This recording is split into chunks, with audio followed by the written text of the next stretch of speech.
Thank you, John Avlon, for that glowing and predictably awesome introduction. I highly recommend you always get your spouse in a great mood and then have them introduce you when you're honored. David and the Algemeiner and Hannah, thank you very much for this award and for this recognition. And thank you. I'd like to congratulate Cyril and Jackson as well. It's an honor to be on the stage with you tonight.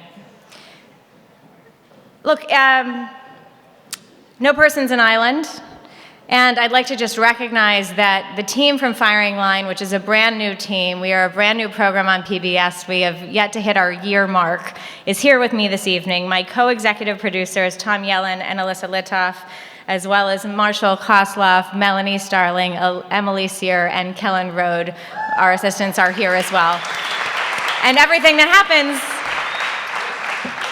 we do as a team, and thank you for helping support me and helping us earn this honor and this recognition.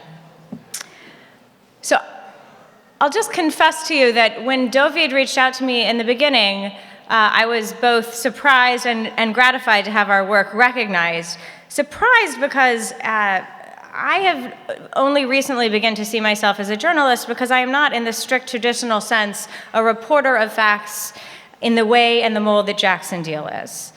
And my background is truly as a person of the center-right. I have been involved in American politics. I have been an activist and have always had a point of view, and that point of view I bring to the set of Firing Line each week. But in a dynamic media environment, traditional definitions of journalism have certainly evolved, and to such an extent that a public affairs program with a center-right host that engages the headlines and strives to elevate ideas and engage public figures turns out isn't a new form of journalism at all. In our case, what's old is new. Behind the idea of returning Firing Line to public television was what William F. Buckley Jr. did for 33 years, which was engage the brightest minds in the ideas of eminent importance to his generation. And for 33 years he did that, and that's what we strive to do every week at Firing Line.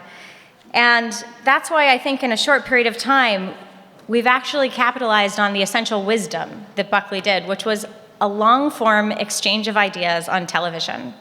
And in a 24-hour news cycle that too often doesn't give any idea or topic enough time to breathe, we have had the opportunity to ask the questions and the follow-up questions and the follow-up question, such to the extent that we had the opportunity to go back and ask Alexandria Ocasio-Cortez what she meant by the occupation of Palestine.